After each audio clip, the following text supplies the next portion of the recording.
This is something you never want to do in a hospital.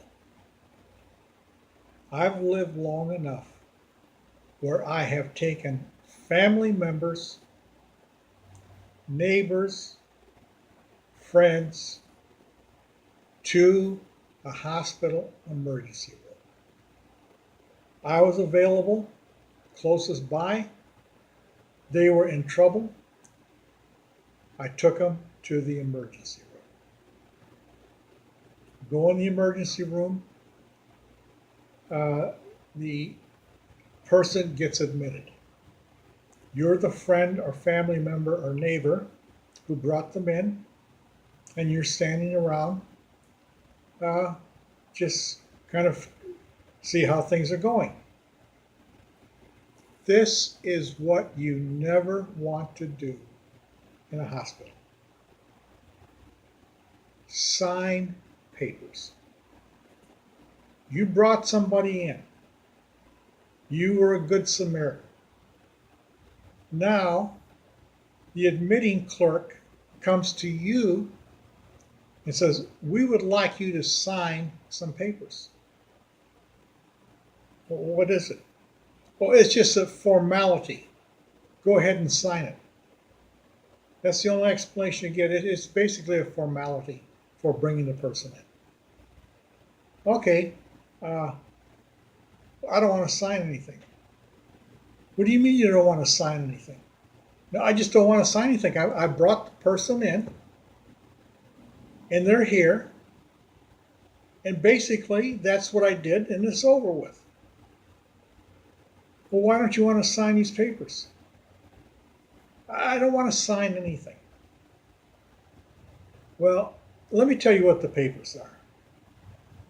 And they present it to every person who brings somebody in.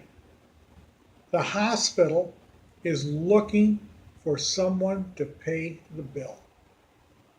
Now, maybe that person has insurance that will cover their emergency room experience and whatever has to happen, surgeries or whatever, medications. But if you sign those papers are basically you are responsible for the bill at the hospital if the patient can't pay. And the hospital is always looking for somebody to pay. So that's why they present these papers and say, go ahead and sign them. It's just a formality.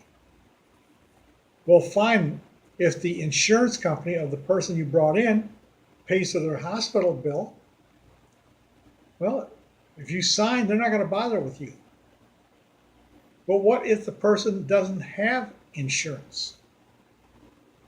That means a hospital is stuck with the expense. They're looking for someone to pass that expense off to. That's you, the innocent bystander who brought the person in. You are going to get a bill for whatever happened in that hospital. That's if you sign. Or let's say the person does have insurance. Oh, good. If you sign, you're in the clear. Well, no, not really. What if the insurance company won't pay the bill? What if the insurance company will only pay part of the bill? Well, because you're such a nice person and signed those papers, those bills are now your bills. And they will go after you. And they will put a lien on your house and take your car and whatever else they can do to get money out of you. All because you're a nice person and they said, go ahead and sign these papers, it's just a formality. And you signed. You've just bought yourself a hospital visit. Enjoy it, even though they did nothing to you, you're going to pay for it. So, number one, when you go to a hospital, never sign anything. And if they pressure you, say, I got to go right now. I got someplace to be. I'll sign it when I come back and leave.